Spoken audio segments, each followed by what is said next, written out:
everyone, this is Brad from Board Game Geek. I'm here with Joe Andrews, designer of Jack Attack, which we're going to take a look at. Joe, I know you've been a designer in the business for a while. Can you tell us a little bit about some of the games you've worked on? Well, I've had 3 games published, 2 of them by Ad Magic. Down and Out's one of the games. It's based on canasta or hand and foot.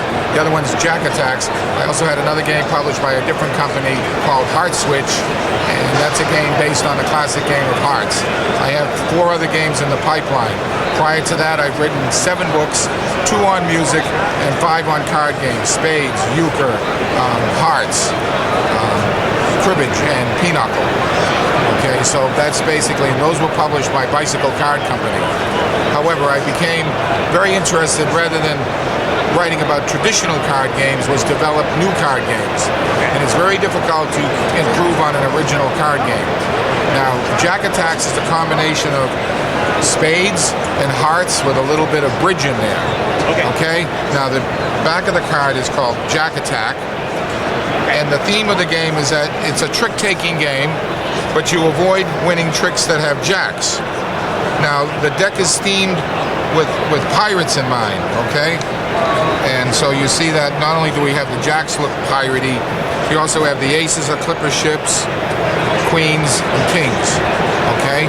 Now, like a traditional trump game, bridge, whist, spades, those are all in the same family. The idea is that you have to follow suit. You cannot renege. But in addition to that, the cards are suited. So this was the original prototype deck. And this looks like an ordinary deck. It's got handmade ones and so forth. But we decided, Sherry and I decided, that we should have a deck with a theme. Because otherwise it just looks like an ordinary deck doctored up. So we came upon, or she suggested, a pirate theme, and so as a result, it may very well be interesting for the younger set as well as the older set. So the pirate theme seems to be that was the basis of the game. Now, as far as the game is concerned, you have a standard deck. The game is a 60-card deck. It's a standard deck of 52 cards, and you have 4 jokers, big jokers and little jokers, and then you have, in addition to that, you have 1 cards. That makes the deck unique, because if you have a 1 card, it's below the deuce. So it means that a 60-card deck is perfect for 3 to 6 people. Because you can play with 4 people with 15 cards each, 3 people with 20, 5 people with 12 cards each, and so forth. So it becomes a very devilish game, because if you take any jacks, the first one to take 10 jacks in the course of a game winds up losing. So the game is usually over in 7 or 8 hands. However, the hearts flavor comes in, that if you can take all 4 jacks in the same hand, then you shoot the moon and you dump 4 points in everybody else. Now, there's other little nuances in it too. The dealer, for example, gets to name the trump, or they can play the hand at no trump. So that makes it exciting. We have a big joker, and that's stronger than the ace of trump. Okay, you have a little joker. That's basically a neutral card. It's the 0 of nothing. Otherwise, the cards rank the same. Ace, king, queen, jack, 10, 9, all the way down, with the big joker taking the place. What makes the game tricky or treacherous is that the dealer gets to name a trump, or he can name no trump. So therefore, if the dealer names diamonds and you've got the jack of diamonds, you're screwed.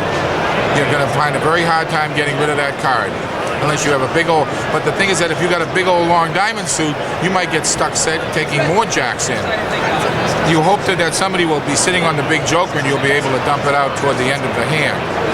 And it just plays that way, and it's very easy. It really fulfills the 4 basic elements that make for a successful game.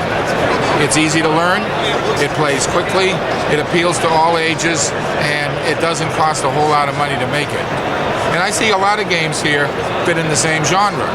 They're fun, they're easy to learn, the kids can play it, the adults can play it. And that seems to be the theme of a lot of the Ad Magic games. So that's pretty much the sum and sustenance of it. It just plays as a fun game. It's got a pirate theme. It's basically an avoidance game, like hearts, but it also has a lot of the strategies of spades. And you are rewarded for being able to count. If you know that a certain card is out, you just lead a jack right into it. So it's really, it gives each player, every hand's an adventure. So that just makes it a lot of fun, and it's easy to learn. So, Very cool. Well, thank you so much. It sounds like a really great game. well, thank you for reporting. And, yeah. Hopefully, it'll become a classic someday. Hopefully, it's tough to have a classic. A lot of games out there. Right. So, Well, thank you so much. most